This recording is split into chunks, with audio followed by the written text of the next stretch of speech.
DiBlasio.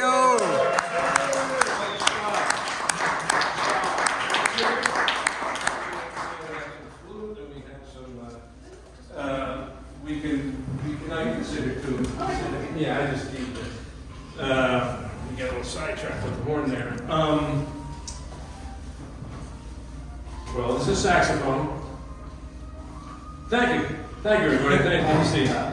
No, so we can go any way with this. Do you do this every day? Sax master class? Is this the thing? Only for this week. Oh, Not every day. not every week. So if you have any questions, I guess we could start with that. There's a lot of areas we can cover. I also have my flute. We can talk about that. There's a lot of ways that we can go. We can go sound, high notes, improvisation if you want, ways to practice. And if you have questions, that's good too. I'll give you a little quickie. I started on a clarinet. I wanted to play saxophone. It was shiny. I thought it looked cool, and it does. I still think it does.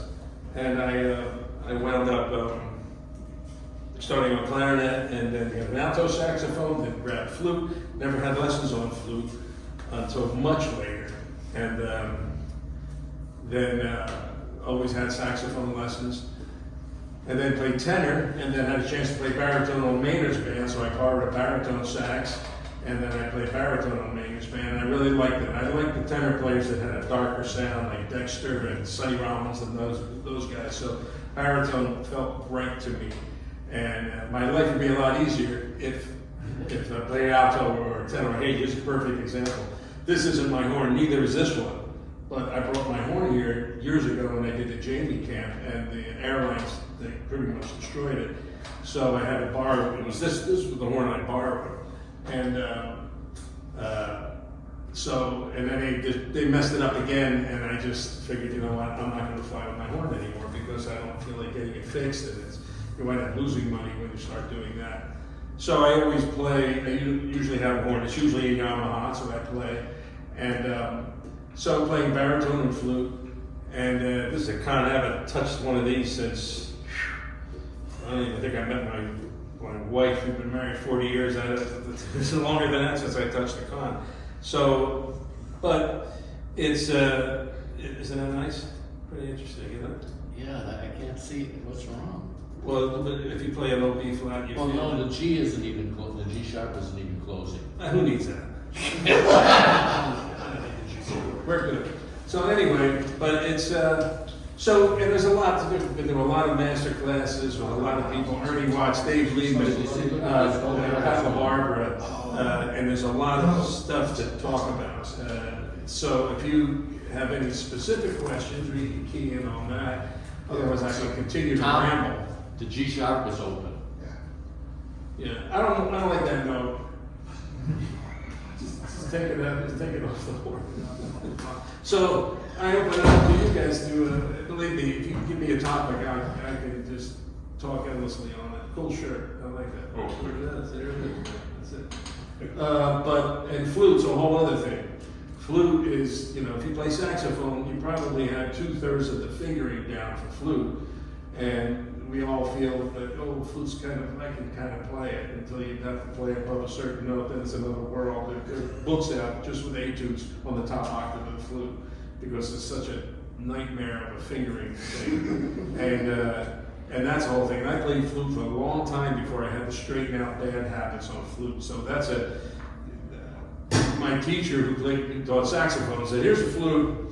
You blow over the hole like you blow over a bottle of soda, and you finger the notes. And that was all I had. And boy, I went with that for like 20 years until I had to play in tune and control the pitch.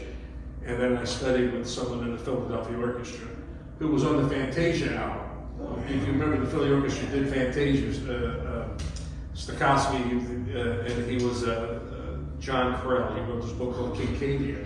Yeah, I took some lessons with this, and first lesson was eye-opening, and then I took some lessons from this Takedo Kazuo, who played piccolo in the Philly Orchestra. Just unbelievable piccolo player, unbelievable, and had all kinds of issues. So, he really helped me out. Not a lot of lessons, but when you get to a certain age, if somebody says, don't do this and do that, and don't do this, you don't need to go back every week, you know, they give you a lot of stuff. And there's issues that come with playing this instrument, neck problems, hand problems, you know, if anybody's starting to feel that. This is like an older, I don't know, yeah, this is not a high school level camp. This is a camp where, you know, you feel like, why do you need like a harness instead of, or what kind of neck strap do you use? Why do I wake up at night and my hands are tingling? You know, what's going on with that? You know what I think would be a good topic for them is What? bending notes, falling off notes, you know, trying to make the saxophone more expressive than just playing the notes. Oh, well. You know what I'm Does talking that about? work? Full suck, yeah. Well, I'll do my best with this thing, but this is good. And thank you for the time, man. This is good. Yes, sir. Yeah, I've got a related question. This goes with intonation. I've you know, amateur, you know, fan of the saxophone, and I've always struggled to try to play in tune. Yeah, different mouthpieces have helped it. You know, bringing the keys that are naturally sharp, kind of more into it, and changing mouthpieces, changing reeds, Right. and all that. But you know, the whole trying to get the intonation where your middle E flat is not really sharp and things like that. Yeah, well, you're talking about pitch. Yeah, pitch is a whole, yeah. There's, I mean, from teaching, I noticed that it's easier to hear flat than sharp. Sometimes when somebody's sharp, they don't know where they're at, but they know they're not in. But when you're flat, you know you're flat. So I have a student, he's warming up and he's looking at the tuner and the thing's flip-flopping like crazy, right? It's like a fish, you know, left and right, left and right. I said, just play, because he's looking at the tuner and he's trying to change it to fix so it'll be in tune. That's not what you do. You play so it's comfortable and you get your sound, and you make sure your mechanism here is right, and then you look at the tuner, and you don't change this, you move it in and out. That's why with flute, they sell flutes, so when you push the head joint in, you're sharp, so you can pull it out and be in tune. Not like oboe, where that's it. You can't move it in anymore. So, with saxophone, the first thing I do with my students is make sure they're getting a sound, make sure this is working right. You know, they have the air, and you know, there's all kinds of ways of looking at embouchure with saxophone. God, I've heard them all. Tight, loose, no embouchure. Lip in, lip out.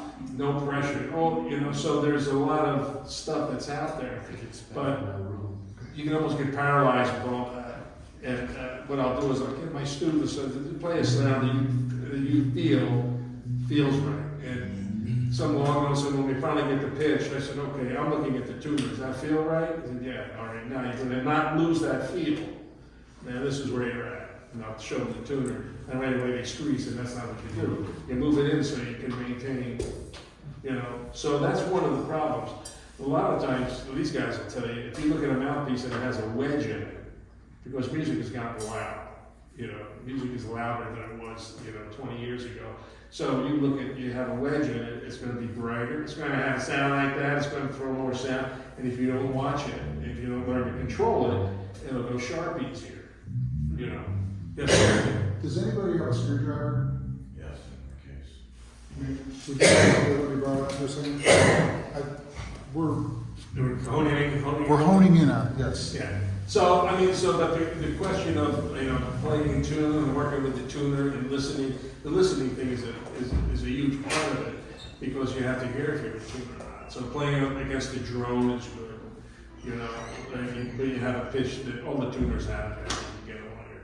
So, but your question is that when you talk about being in tune, you're talking about the horn being in tune with itself, or playing with other people, or just, because sometimes the horn's out of tune, sometimes the mouthpiece favors that you might go sharp. The horn is in tune. I've had it checked out. You know, brought it to a tech and says the problem's not the horn, it's you. Yeah.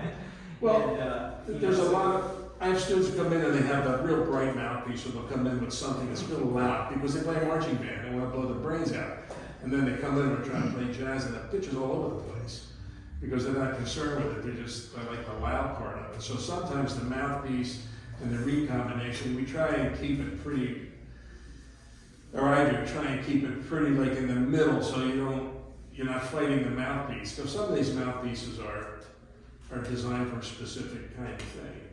But a lot of tuning, once a student figures it out, and what I'll do is I'll have them play something, like a series of notes where they look at the tuner and the tuner's right there, like don't move to the next note. Once they find the positioning, right? In other words, you keep this right, you find the right position, then you get in tune and you don't move it until you learn where the tendency is, like where it would be. Because some mouthpieces, if you move your armature just a little bit, you tighten it up, you can make that pitch fly. And others, if you move it, it won't move it at all. Like an Auto Link is a pretty stable mouthpiece, big chamber. But you get a mouthpiece with a high baffle and it's really bright. All you have to do is move it a little bit, it'll go away from it. Sort of like cars. You know, some cars are like race cars. They start real fast, you know. Same thing with flute, they have head joints where you can drive your car and put your head joint out the window and turn it and it'll speak that quick. Or other mouthpieces, and usually you have to really find the spot and drill it to get it to resonate. So a lot of times they make things that play real easy.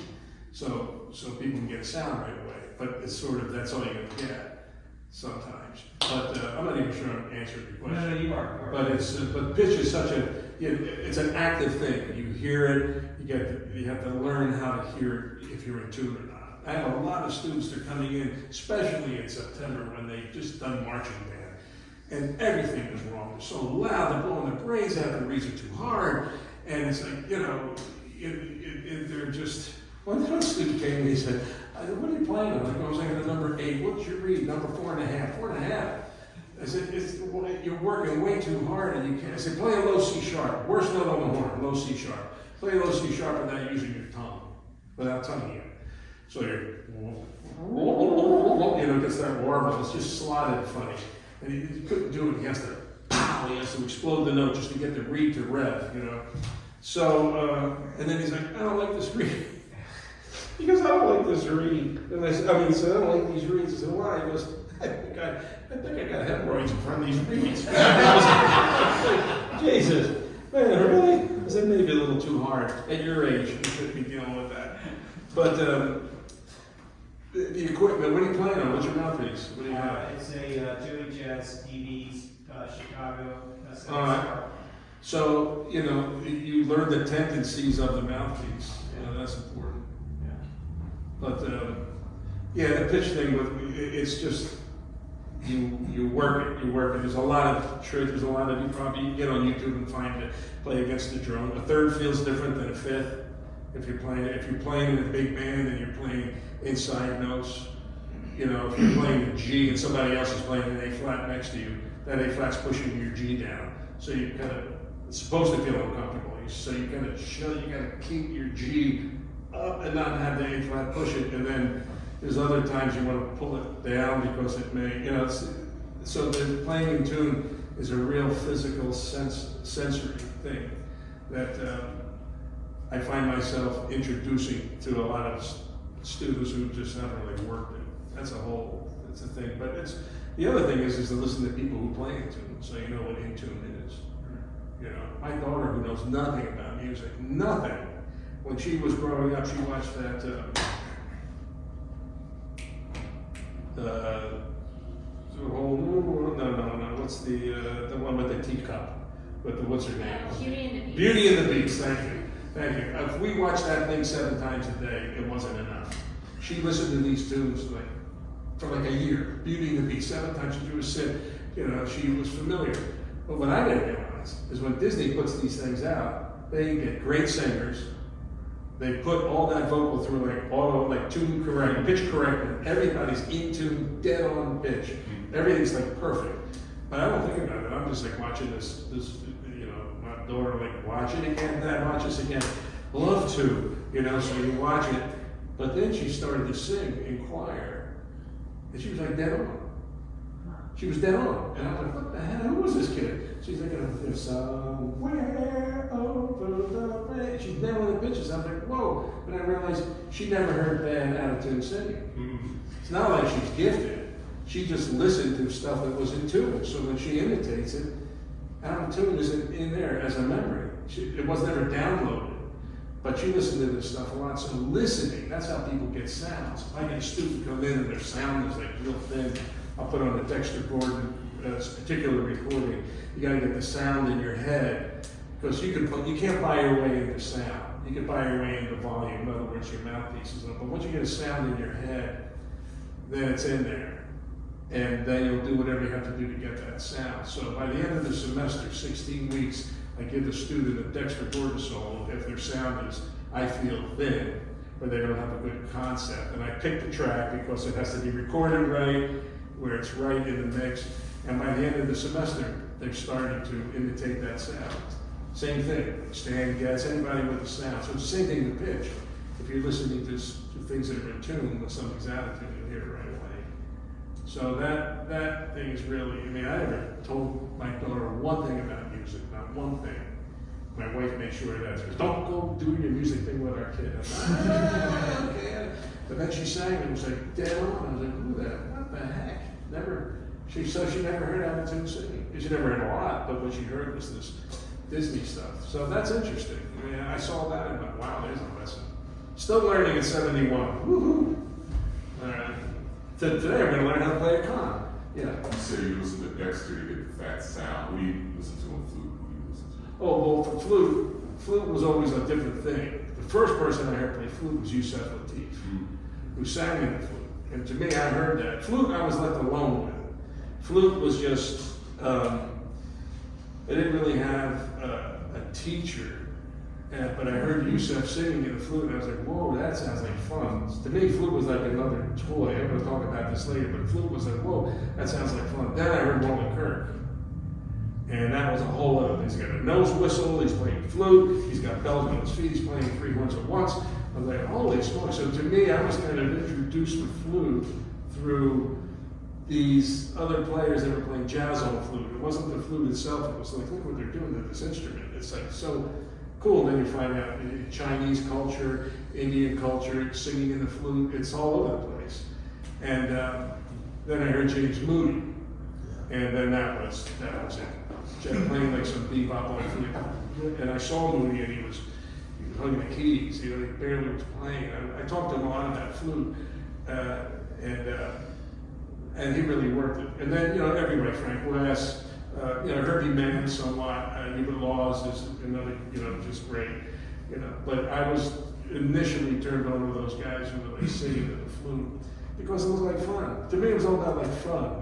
My parents were not musicians. My dad worked construction. My mother was a cook, and I lived by a highway with the woods behind it, like a forest kind of thing. And I would want to go over there and play. My mother thought I was going to get killed or hit by a truck. So when I said I wanted to play saxophone, and she saw that I sat for like an hour and a half just honking, and she says, that's it. If I can keep this kid alive till he's 17, my job's done. And if music lessons are going to do it, then he's going to play, I'll give him whatever he wants to do. So for me, they left me alone with it. And whatever good or bad habits I came about, they were mine, And I wanted to say that because I developed a lot of bad habits on flute because I didn't have anybody tell me anything, but I was just trying to imitate how you would sing in the flute. But when I went and took some lessons with John Krell, he just tore my stuff apart. I mean, nicely, but he was saying, when you play high on the flute, you have to ream up. Your air is slow and your air is fast. And your air is more sprayed and it gets more focused as you. Whoa, you have to do 3 things to play octaves? He goes, on the saxophone you press a button. You don't move anything. So flute, every note has its own embouchure.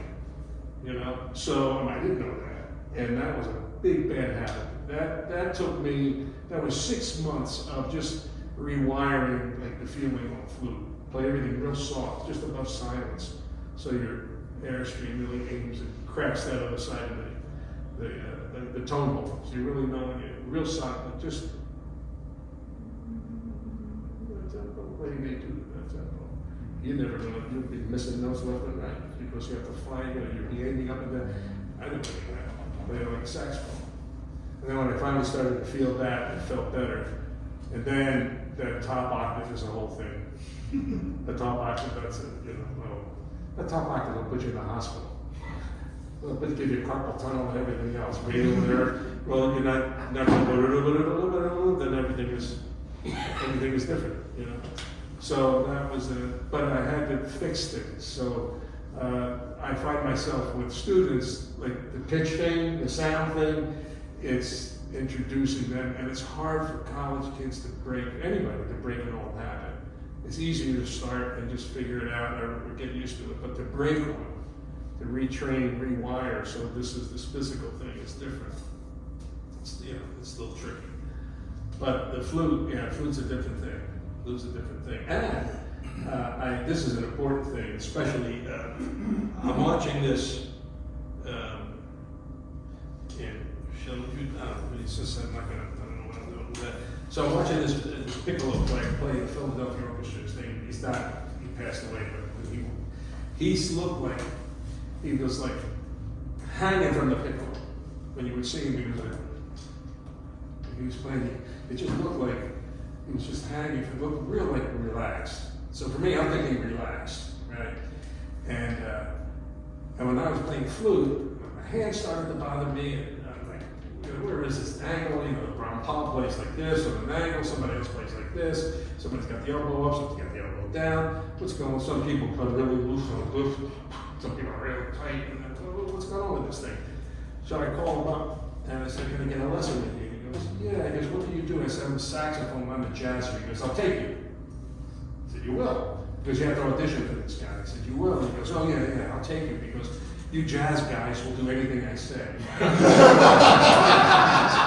Yeah, otherwise, I'm working with people from Curtis, I'm in Philadelphia. Curtis can argue with me about how to play a quarter note on the Poulenc, or they argue with me, because you guys will do whatever I say. I say, I'll do whatever you tell me. I don't, you know.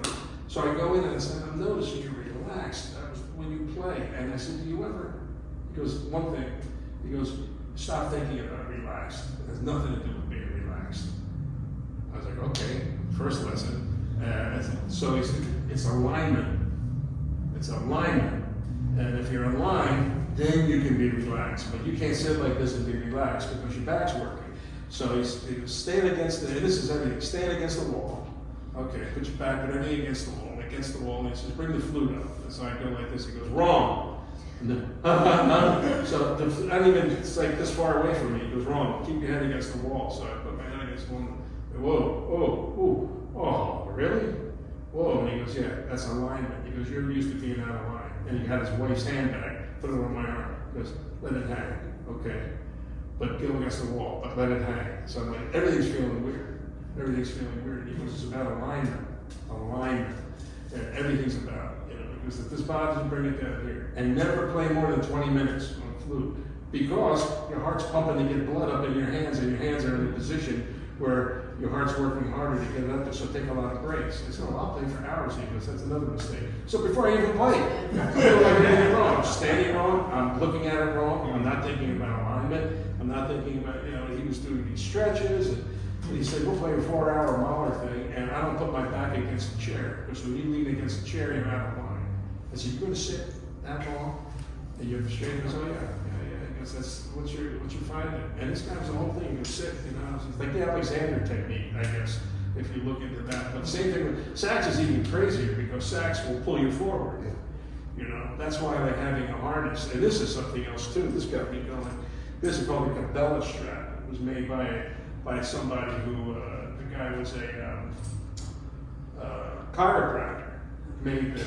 And somehow it makes it feel like the weight is diffused, you know. So if you are playing anything, so do me a favor. Come on, come on. I want to show you something. No, well, it doesn't matter. You have your horn out? You have your horn out? Yes. Yeah, bring your horn over here. I'm looking at your strap. Okay. Oh, good. It's nice and heavy. All right, so put the strap. Put it on. I have that kind of strap too. All right. So you feel it? Yeah. You know the weight. All right. Take it off and give me a strap. And put this on. Same saxophone. Okay. And have you seen these? Yeah, I see. I got them all. I got all of them. Right. See what I mean? Yeah. It's just the same horn. Right. See how it feels lighter? Yeah, it feels lighter. So it's the way, and he has it set so it doesn't shut off there's like space that doesn't like get on your spine. Is that wild? Yeah. Yeah. So there you go, proof right here. I mean, if you guys want to try this, you can. Like if later on, if you want to play it. But this is like $70. So I started getting into it. I have all the harnesses. I have everything. And for me, I'm wide. I don't want like something's my sternum pushing back. So I got into the harness. And so the harnesses, that's like everybody's wearing them now, or some type of, like, you know, Joe's got there, what make is that? I This is had a that. Boston Sax Shop. Yeah, I had, yeah. And then you just try them out. So I use this if I'm gonna do something like, I'm just gonna play a bit, and I'm not gonna play, but if I have to sit down, I have another, like, kind of strap kind of thing, more like, kind of what you're wearing, not that. Yeah, I got the Barry, it's like this. But it's a whole, yeah, so the positioning, and you don't really think about it too much. I never thought about it. I played the whole time with Maynard Ferguson's band, standing up with a neck strap like that with Barry Sax, never thinking about it. And then, you know, 45, 50 years old hits, and all of a sudden I'm thinking about this stuff more. And then when 60 hits, it's like, you know, I don't need a new horn, I need to figure out this weight thing, you know, because it is, your body's working against it. So to be in alignment with flute and be in alignment with the low A Barry Sax that I play, it's actually easier to be in line with the Barry because you're centered. Flute is like violin or trombone where everything's like stretched on one side and cramped on the other. You play flute for a while, and before you know it, you don't know how to turn your head anymore. Do you have any problems with your hands? I think, I like how you said 20 minutes at a time. Yeah, I fully agree with that. Yeah, because you need to get the blood back. I have a great friend who would tell me, at least I call her all the time, what am I doing wrong? Because you're not taking enough breaks. I said, really? I thought I should practice more. He was wrong. So I'm always asking people about stuff. Pat LaBarber, I talk to him a lot. And just because people, you know, they figured this thing out. Then Liebman, he gave up the tenor for a while because he was tired of carrying it through Europe. He played soprano. Mostly soprano. Yeah. So you figure it out. So, I don't know, what was the question? Being in Oh, tune. That's well, always- June, that was another question that you answered. We're gonna go to. Oh, no, you want bending notes. You guys want bending notes? What do you mean, like slurs? Make the saxophone more expressive besides just the notes. You're so good at that. Bending the notes. Loud. Round and fall. Falling off the Is, Oh, is it bad? Yeah. Did the patient live? Yeah, I don't know if you wanna mess with it right now. I think it should work down the low E flat at the moment. If you wanna do that later. well, now let me try it because the keyboard on this thing, I'm just not familiar with it. I'm putting my fingers in things. Yeah, right. It's just so far apart. That's Yeah, they are. God, they play this. Let me see. So we do.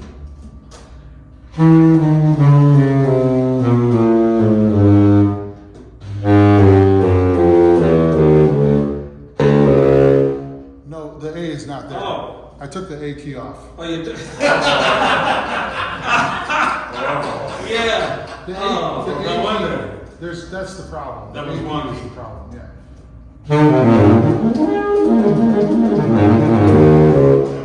You're a man. So rude. You did it. All right. We're curious.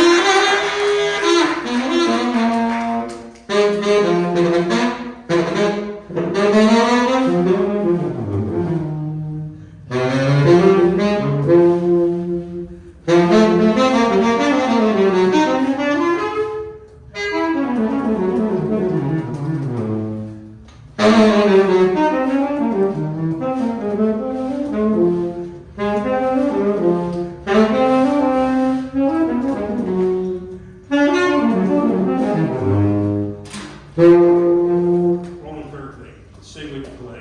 He would do this kind of thing. When I heard it, I thought, that's so crazy.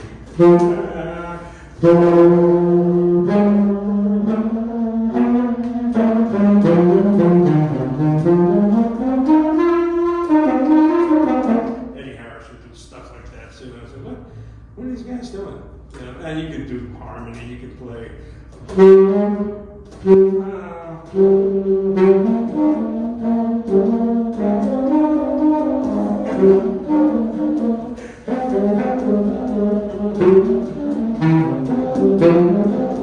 And believe me, nobody cares. Not one person cares about that. But yeah, you can do what is alternate framing.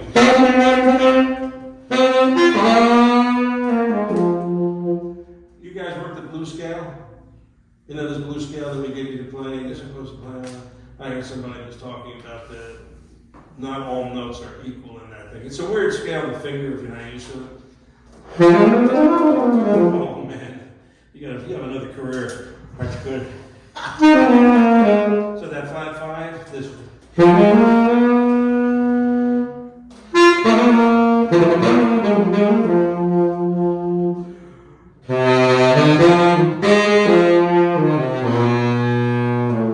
So if you sit on that note, it can sound wrong.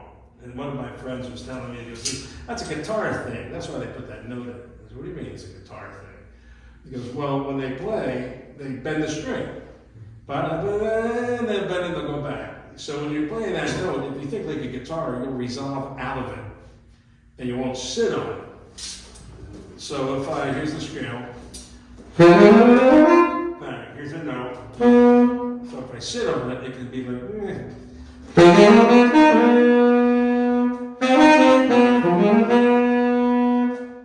But if I get off it like a guitar string, then it resolves and it makes sense. So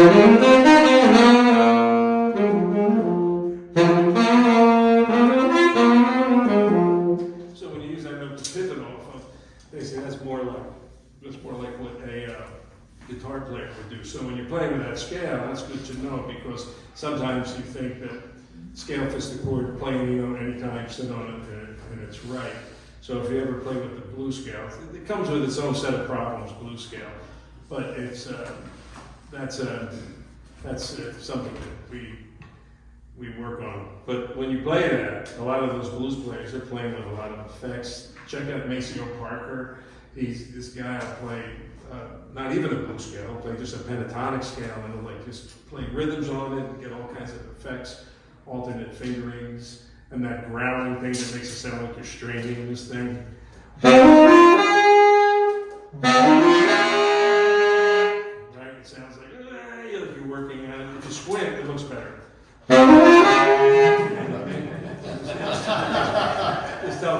But what it is you sing and you distort the sound. You don't have to sing the note. That's all I'm doing. That's all you need. It works better on the high note. You don't hear that unless you're right up on top of the person. You don't hear it. You can hear it, right? Sounds like I'm in pain. Yeah. But that's it. So now we can do a little bit of something with this. Any questions about like practicing or anything? Keep them coming. This is. We're going to talk about practicing this afternoon. Yeah, we could do that. But any problem? Anybody have any issues with saxophone? Question? No issue, but any warm-up exercise, Warm-up? For sound, yeah. What is a lot of different warm-ups? There's there's warm-ups now. I have a warm-up thing I do with flute. But the saxophone, I had to get used to taking it out of the case and playing. Just play. We're traveling, being on the road, we would get out, unpack, boom, hit the stage. And sometimes you can't play until you hit it. I mean, you just play and you figure it out. And I would just play until it felt like I'd make sure I had the right read. And then that was it. And then, so you're kind of working, you're doing it in your head. Like, kind of, so what do I do? You almost have to will what it feels like when it's right. You know when you play, you have a great read and it feels good. That feeling of what that is if you can kind of conjure that up before you play, your odds of getting it, like you bring that to your warm-up and your odds of getting what you want are better than just playing and hoping it comes to you. Sometimes you have to wrestle it into place. But if I would warm up, what do you guys do for warm-up? You know the thing? And again, Sheldon, he doesn't look at cat videos for warming up, and then the sound comes out as beautiful. What do you do for warm-up? I'm amazed. My children say, "Oh, you play the same thing every time you take the saxophone out." Like I play a chromatic scale, and I'm trying to get my fingers to move. I do some things now where I play with a very soft, breathy tone, just holding my E flat finger, all my hands down. I'm wiggling my third finger, then I'm wiggling my second finger, just to get my fingers and wake them up. wake them up. Like that, yeah. Yeah, like that. Well, he said something that's really important. So this kind of leads, and I do this, I'm starting to do this more in the last maybe 6 months. Wayne Bergeron, great drummer player, good friend of mine, right? He plays out on the West Coast. He's doing all these videos, the movies. Like, and you hear high notes, it's him. Family Guy, all those sessions, all that stuff. He's on movies. And he studied with some great players. And we were talking, he said, what do you do? How do you warm up? He goes, how did you get into the scene? There was this guy by the name of Johan Raisi who played trumpet. He did all the beautiful trumpet stuff. Marathon Man, that movie, Chinatown, there's a big, beautiful trumpet thing in that movie. And this guy did it also. Wayne goes and studies with him. Because he said, I went and I did a session in Los Angeles, and there were 3 trumpet players, and the contractor said, here, just gave it to Wayne, doesn't matter. It needs to be like a classical trumpet sound. So Wayne goes, okay. So he played it, and Wayne always had high notes when he was in high school. So he gets it, and he plays it. As soon as he played it, the contractor took it from him and says, give it to the next guy, because Wayne wasn't close. I mean, that's how cold it is. That's how chilly that whole scene gets. And Wayne was like, uh-oh. And then the guy played it, and he had all this control, and it was classical, and he was like, whoa, what the. And nobody explains it to you, nobody yells at you, it's just, no, you do it. And again, so you're expected to play all styles, sight be perfect, be in tune, have a sound that blends, all that. So he was freaked out because he spent years trying to get into the scene, and he couldn't. He wound up studying with people who were in that scene, and that's what this guy, Raisi, was. So he goes for a lesson, and Johan Raisi was saying, all right, play the G in the stand, as soft as you can. So Wayne's like, you go soft, softer. Wayne's like, softer. So Wayne plays the high notes, and he throttles. And he's like, he said 40 minutes, soft, one note. He was soaking wet at the end of the lesson. And he said, you guys are softer. He's barely getting the notes. He was doing this like, when you play soft, everything has to work right. When you play loud, you can overblow a lot of bad habits. But if you play real soft, it's not going to happen unless it's right. So Wayne just doing this and too loud. What happened to you?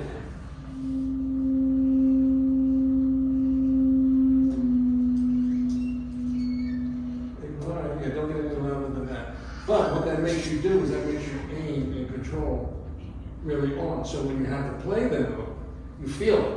When you play soft, the rules change. And, to play loud, anybody can blow their brains out. But to play soft,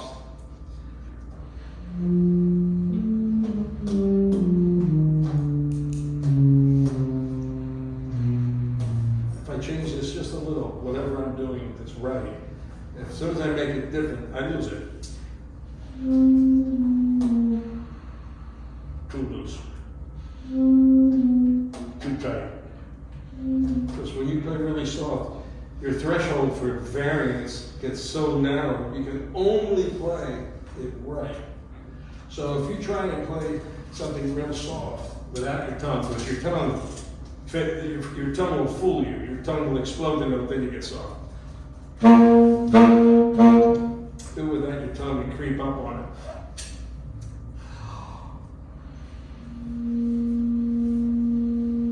I just change one thing and we'll get it. So when you do that, then when you play louder, your notes you're slotted. That's why some of these guys, when they play, they don't miss. So he's playing real high and he's playing soft. You have to remember that slot is when you know it. That's why playing an etude really soft. Play an etude, a threshold above silence. Like just when the instrument just starts to make a sound, and see if you can play an etude, and you'll find yourself like, whoa, that note's that's fine. I don't even know what I'm doing. And then when you play it, you kind of free it up. Also, you said the soft thing.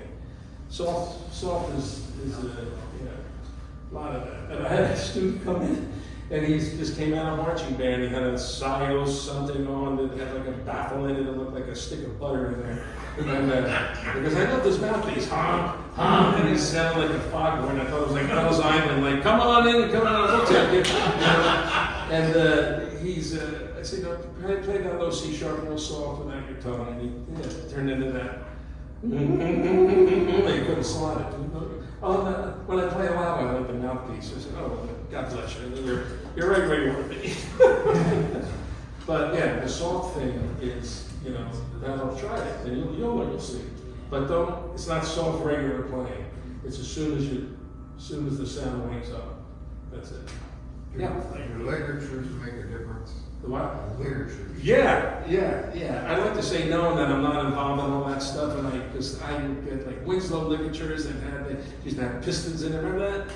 That, you know, they had you had ligatures that had parts to it that would wear out, you know, and so I used to think, oh man, that's crazy, but I tried some, and they, like, this is a Van Doren, right? Van Doren V5, B95, this is, what is this? Is this the Optimum? Did you What is find this? those like the MO? This is the MO, okay, they have two, they have an Optimum and an MO, and when they came out with this model, I thought, this is more junk. They said, we'll try it.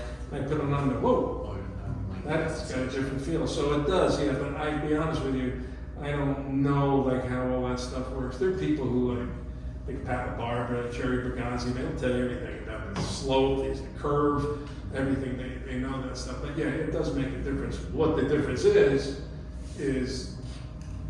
I don't know, the difference could be in how you feel, how you hear it. That's another thing, how we hear ourselves.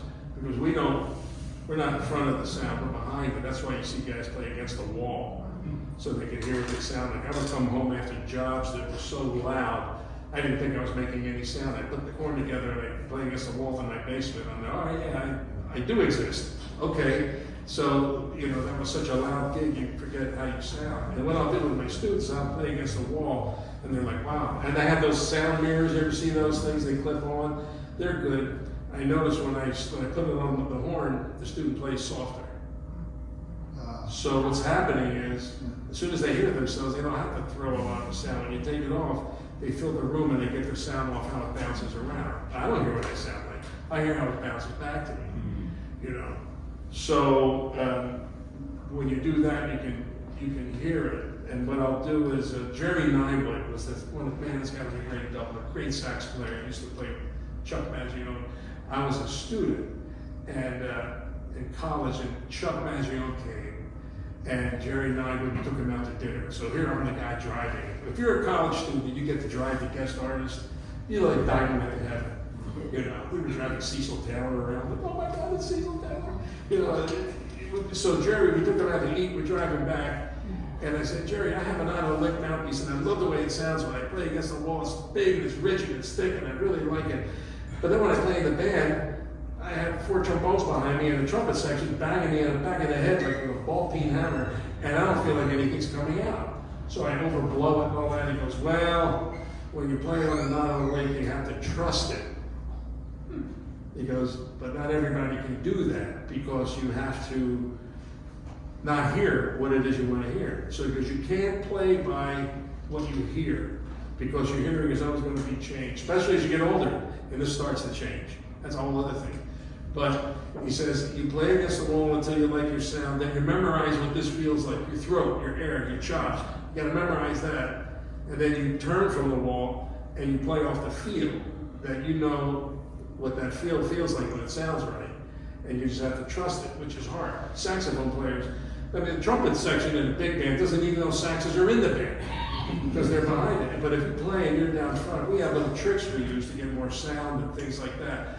But when you're playing down front, that's like the worst setup for hearing yourself. But you can get into a lot of bad habits, and when as music gets louder, you can really be like creating some habits that aren't really good because you compensate. And that's what happens a lot, especially when these kids go through marching band playing so loud, because you have to. That's the feel they know. So playing against the wall, or I give these students when they come in for lessons, I always put that thing on because they don't play so loud, because they hear it. So memorize that feel, memorize your feel. And the horn isn't made, you can play it really loud, but it's made to play normal. The horn will expand and do what it does if you just let it be. You know, if you play like a friend of mine who plays oboe says, you have to play within the soul of the instrument. So instead of playing like with that real soft thing is an exercise, but to play really loud, you can do that too. But to just let it ring out.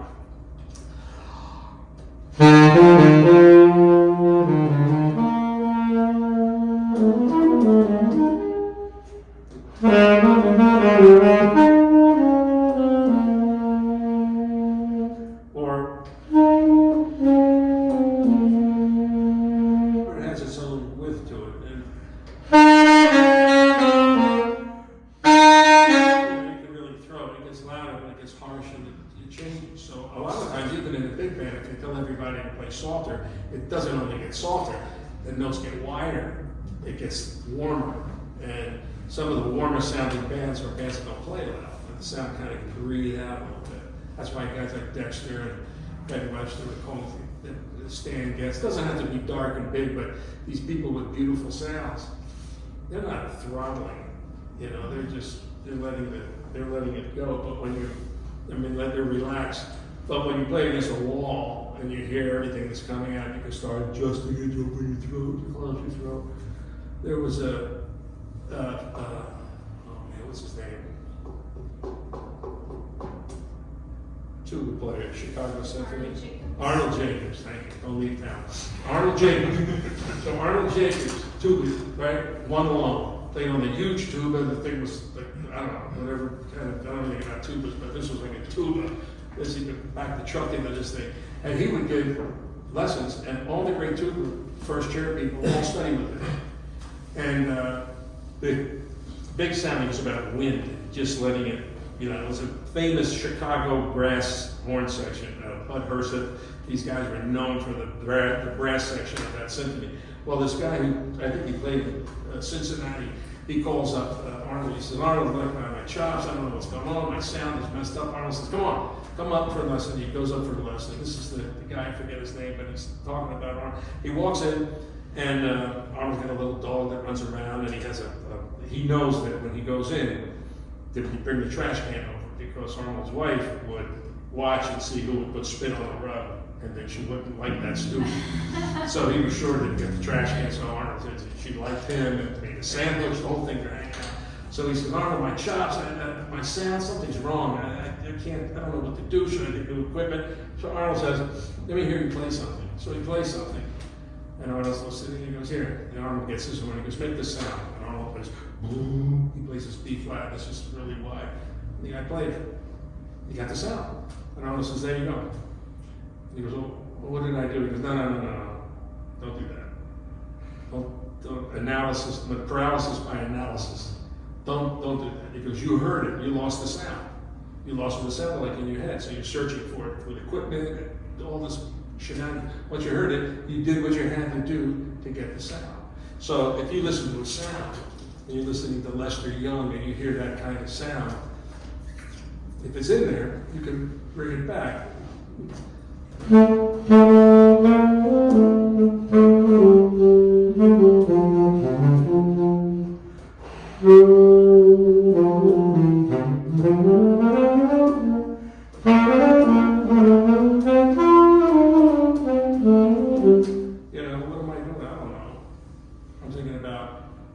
I think Lester might do. And Dexter might be like,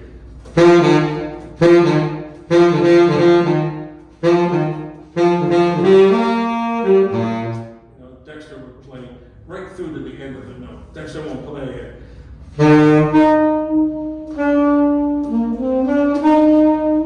doesn't play like that. He plays through the back of the note.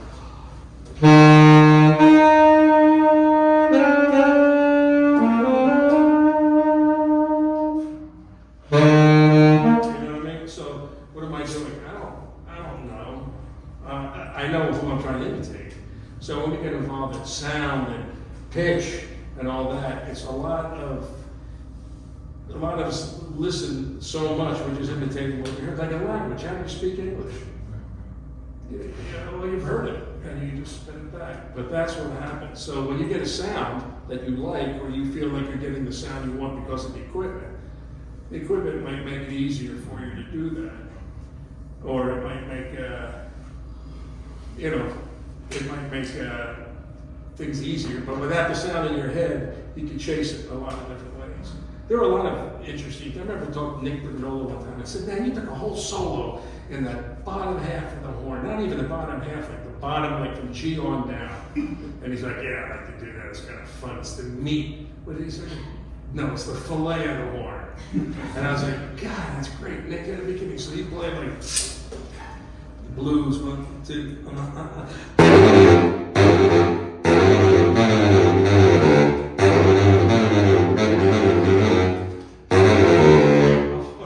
he's gone. You can just wow. And so you start doing that, and it's like, wow, so, listening is, all the answers to everything, they're all listening. They can all end in, like, listening, But that whole thing, that Arnold Jacobs thing, I thought was fascinating. You just lost the sound, that's all. So that's why I have students that get assigned, I'm like a pharmacist, I check you out, I think what you need, if you drag, if you lay back, I give them Sonny Rollins, a particular Sonny Rollins student. If you rush, I'll give them Dexter. Give them, play a little bit behind. If your sound is thin, I'll give them somebody with a meaty sound, like a particular recording. I have starting recordings, like the first 2 or 3 solos that my alto tenor Barry, because I get saxophones, should copy. Tell me. Because, for saxo for tenor, it would be Dexter, where like Stan gets. Not that there's always. I'm talking about beginning solos because you can get the wrong solo and hate this stuff, right? So I had a kid come in and he plays alto because I love Cannonball. I said, who doesn't? Cannonball Adderley is like if you play alto or if you've even seen one, you love Cannonball. He's happy, he's bluesy, he's great sound, his time is great. So he brings in this solo and it's a ballad, which makes it even harder. Because Cannonball starts like 3, 4, 5, so it's 2 beats of whatever that is. And I said, why don't you start? You've never done a solo before. Why don't you start with like Paul Desmond? Paul Desmond, he swings, he's got a great sound, and you'll get a lot of it. And a lot of it's the same language. It's just not really fast. I want Cannonball. I want to do Cannonball. I want to do Cannonball. All right. Do Cannonball. So comes back next week. Let's hear what you did. 3, 4. That was it. Because it was some run, some chromatic run. You couldn't do it. So I said, well, now, so you have to give them the week to crash and burn. So maybe they'll listen to you the next week. That's at least the theory you go on as a teacher. We've all done this. What I'm talking about. We're all like, how many times? So what happens is now he hates jazz. He hates it. Now I have a problem. I'm going to bring him back. I said, do me a favor. Here's Paul Desmond. What a day this has been. Almost like being, it's almost like being, right? So I said, so he plays one chorus of the melody and he solos. I said, take this, just do as much as you can. Well, he came back, he had almost the whole head down. Now he loves Paul Desmond. 2 weeks. I love Paul Desmond. Paul Desmond's great. Paul Desmond. He loves Paul Desmond because he was able to do it. So I was like, you should have listened to me. We wouldn't have wasted a week. But so now he loves Paul Desmond. I don't know what was wrong with this kid, but he loves Paul Desmond. Everybody else stopped. That was his thing. He can't like somebody and like multiple people. He's got to hate everybody else, but he likes Paul Desmond. So then I would give him after that. I would give him like after Paul Art Pepper.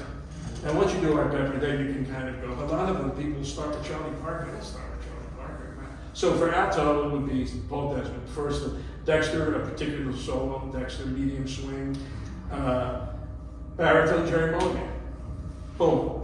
That's, somebody, because they're all playing the same language. It's just, Pepper Adams scares Barry players.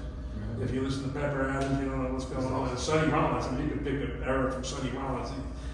Unbelievable saxophone playing, and especially on tenor. There's tenor, your Michael Brecker. There's a million things you do, but identifying great players is one thing. But your first transcription, it has to be. You have to have a chance of being successful at it, because as a teacher, we're trying to keep them interested, and every lesson should have some gain to it. Every practice session, you should feel like you left with something, and you're just not repeating. Because otherwise that's not practicing. You should be leaning into something that's a little difficult and that you can achieve in bite-sized pieces. A student will come in and say, with the giant step solo, I haven't going to memorize it all. You know what? Take a break. Just play Billy's Bounce. First 4 bars. Just give me something. Well, because they'll try and impress you with what they want to do, and then they won't do it. Do you ever have those guys like, I'm going to do all the Coltrane solos, all of them. Great. Well, they want credit for the dream, but to make it doable, that's what keeps them, from crashing and burning. But it's all part of the sound. It's all part of like this equipment business. So like this, you were asking about this ligatures. Yeah, they make a difference. They make it easier to get what I'm hearing based on what I'm hearing. And another thing is I get older. I had an ear infection a while ago. I went and the guy said, I'm only telling you guys this. Only you guys. So it says, when's the last time we had your hearing checked? I said, oh, I don't know. I got off of Mayor's man, I had it checked, and, he goes, well, you can go down the hall and get it done right now. So I'm all right. So I went and I did it. She says, well, you could, I haven't, because you should, if you had hearing aids, you'd hear a little better. But you're still functional. I mean, you can still function, but you would hear things better. I said, well, what do you mean better? What would it be? Well, they get test hearing aids right there. They enter your test in the computer. It's all Bluetooth. They press a button and say, now you put them in and they're calibrated for you. So I put them in and I'm like, holy smokes, the HVAC is making a racket. She shuffled her feet. I was like, shh, quiet. She goes, what's wrong? I said, don't yell at me. So really, she goes, this is how you heard at birth. We corrected it. I was like, whoa, really? I'm walking outside. I think it's stepping on the back of Doritos or something. Around, these are the birds. Jurassic Park. God, what's going on here? So that's another thing, because that creeps up on you. You don't know it, until you can A, B, and go in there. So, I mean, I have them in certain situations. What's nice about it is you can shut them off at faculty meetings. It's nice. But, so I have them, but in a loud situation, it makes things really, really loud. But it changes the way you hear yourself. Yeah, that's what I was gonna ask, how did it affect your playing? Well, it gradually affects your playing. You don't know, you gradually. And when you got them back, when you got Oh, when I got them on, it's tricky when you, it makes everything so much louder. Everything. Like, it's, I don't, you turn them off? it affects, depending on the situation. So I have hearing aids that they're in right now, and they just, my hearing is functional without the Yes. hearing aids.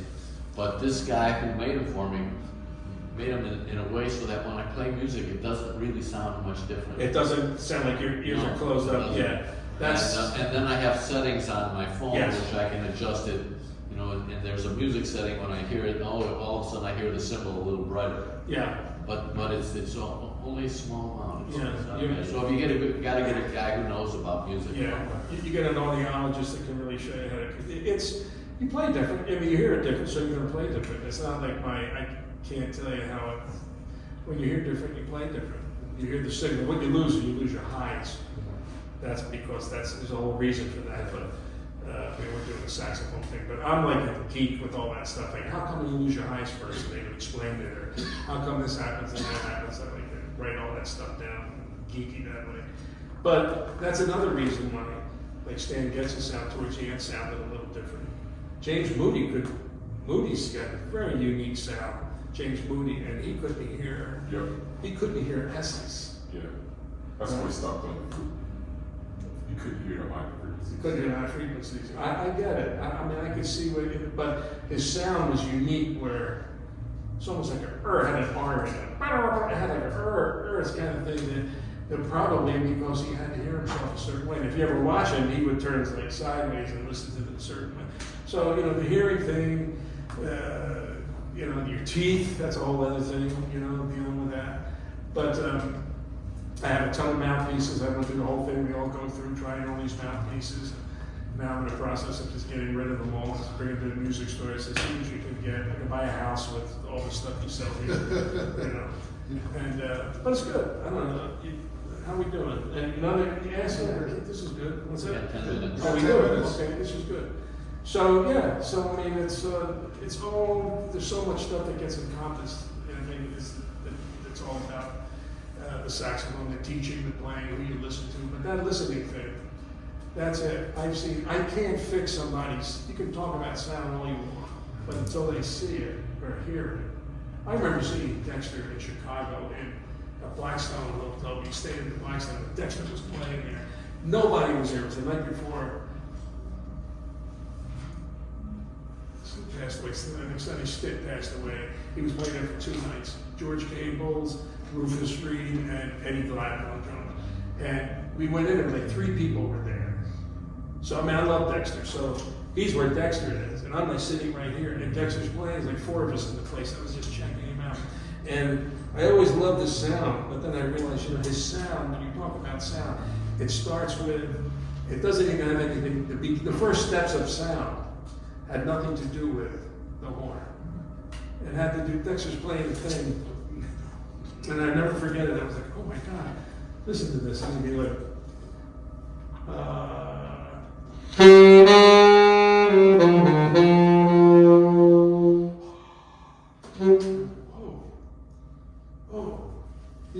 he's taking in so much air. You can hear him if you sit close. He's boo ba boo ba boo da. Boo ba boo ba ba boo ba. Oh my God! So I was sitting close enough to hear him inhale, and I was thinking, wow, that's why this guy has sound. It's not because he plays a Rico too, you know, because he's like cracking up. Even when he plays soft, it's everything, you know. And then I saw Sonny Rollins. First time I saw Sonny, I couldn't believe he could play like that. Like Mr. BC, 20 minutes, no tricks, no, just ideas, more ideas, musical ideas. The place was going crazy. He was playing minor blues, and he wasn't using the handbook from Jackson. It was just ideas and music, and like pure music. I was like, what? I didn't know you were allowed to do that, you know. And then that's, you know, so you see those concerts that are life changing. You leave. When I saw Moody play flute, that was the end of it.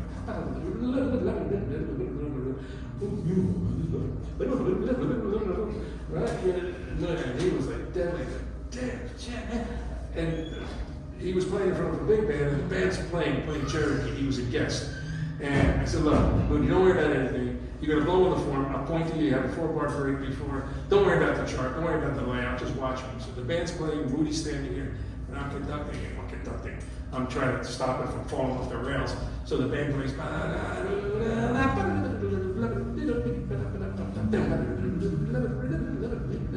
Flying. And the band's coming in. And Moody is just playing normal volume. Like the band is cranking, volume-wise, and Moody's just playing normal, as if he's by himself in a practice room. So afterwards, I said, man, Moody, he wants you to call him Moody. Get your kiss. And all that. Man, I miss that guy. I didn't go by up to go to Moody.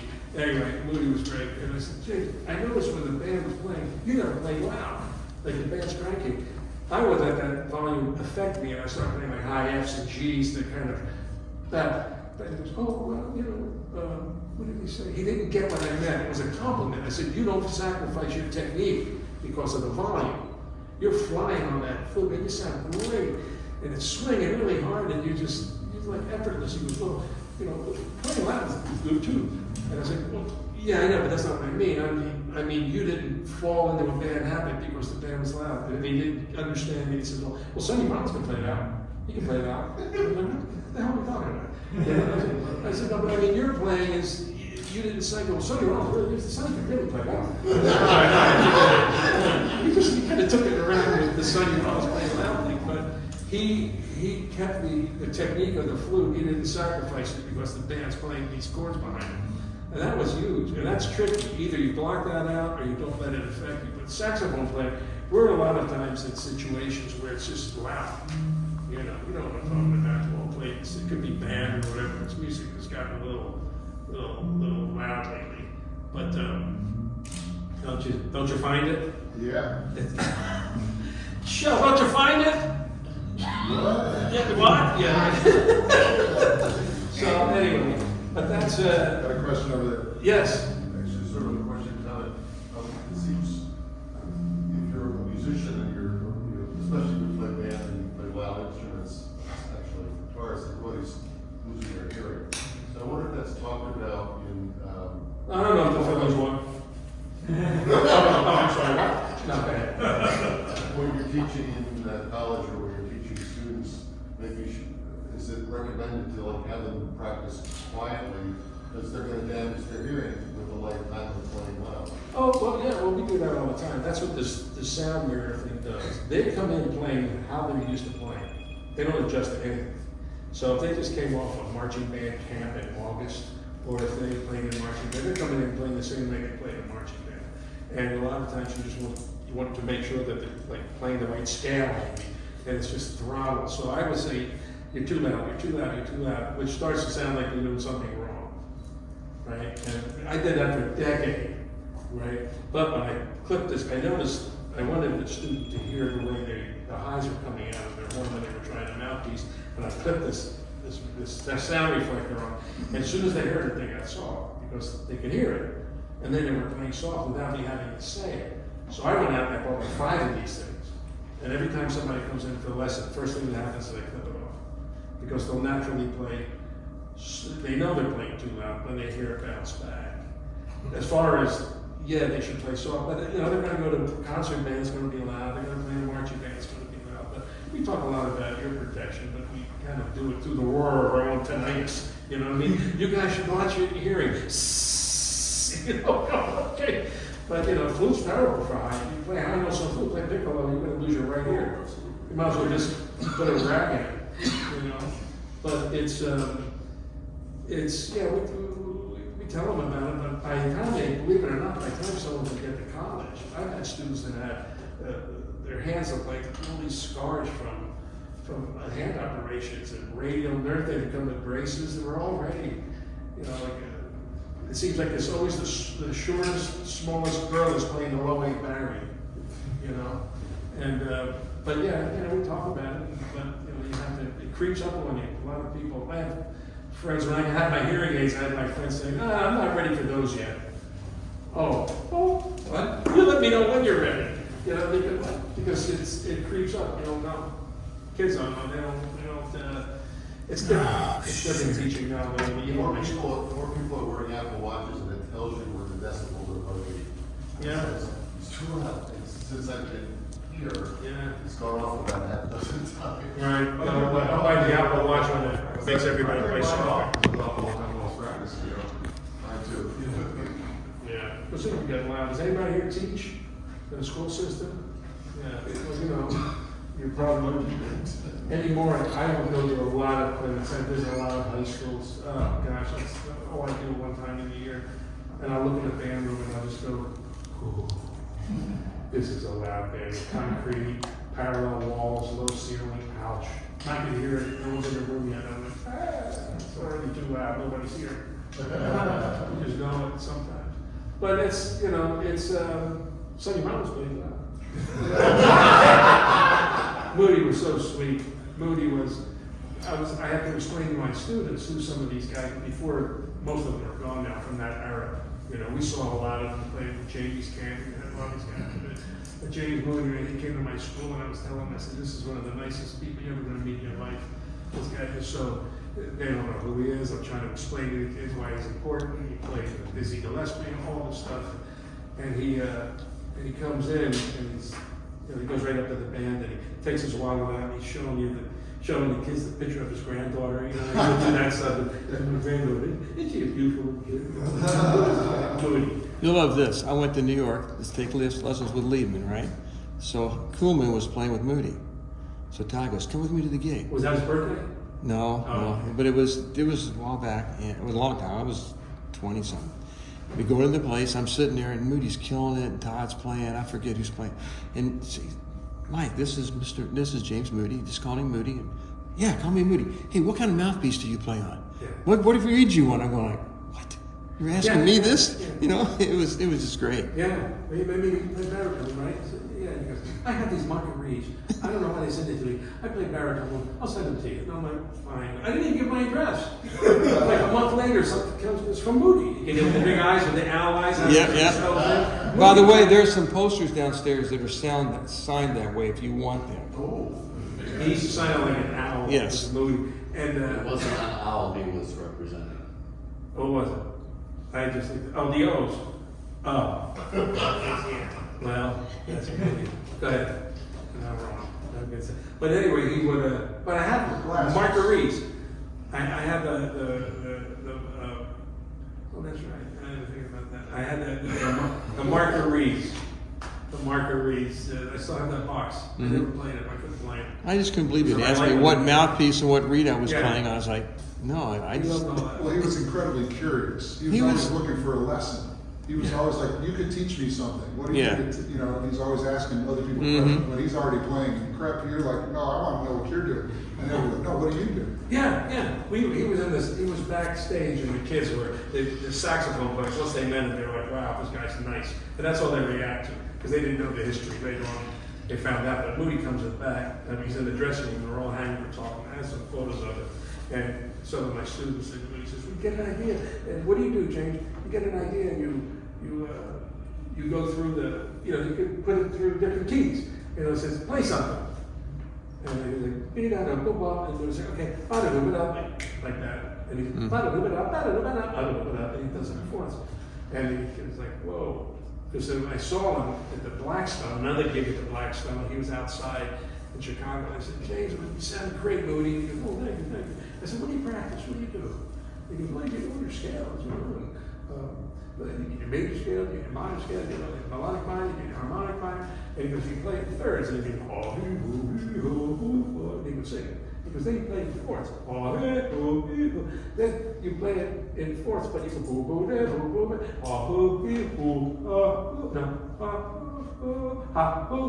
he's correcting himself. He's singing the harmonic minor scale in fourths. Like, and he's damn, I said, you hear that? You can't play it. You can't play it, I don't hear it. I said, no, that's a lot of shit, I can't hear it. But Moody he's scatting, forget about it. Forget it. Fairy tales can come true.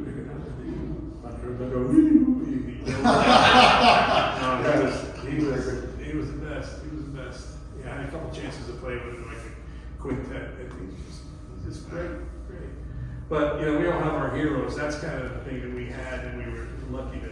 That's one thing about those camps that were cool. You could hang with some of these guys who you were, they're just people.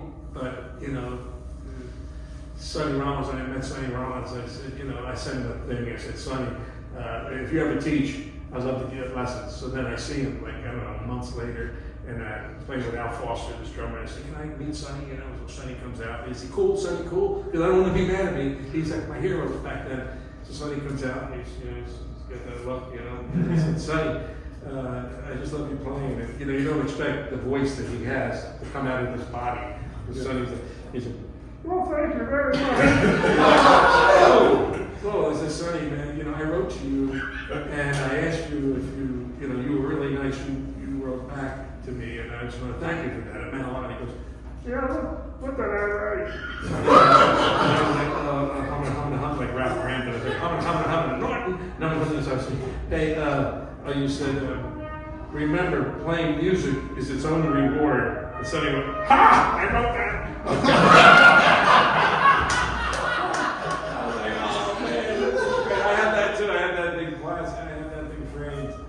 But yeah, we would see him and just the fact that you listen to him, fell in love with all that stuff. That's why we do this.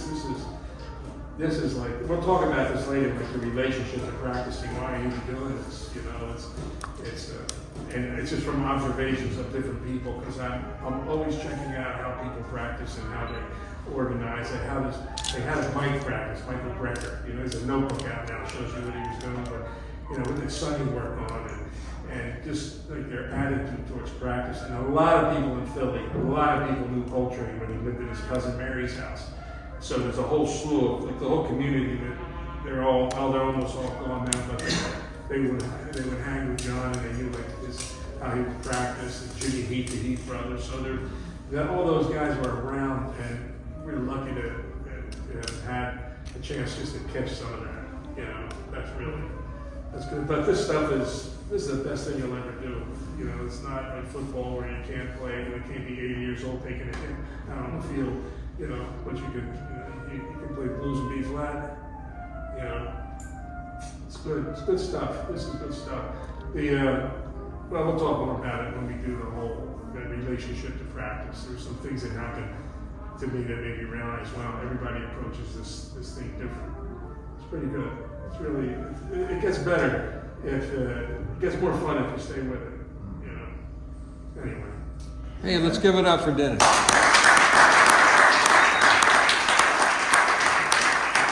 No, come on, give it up, give it up.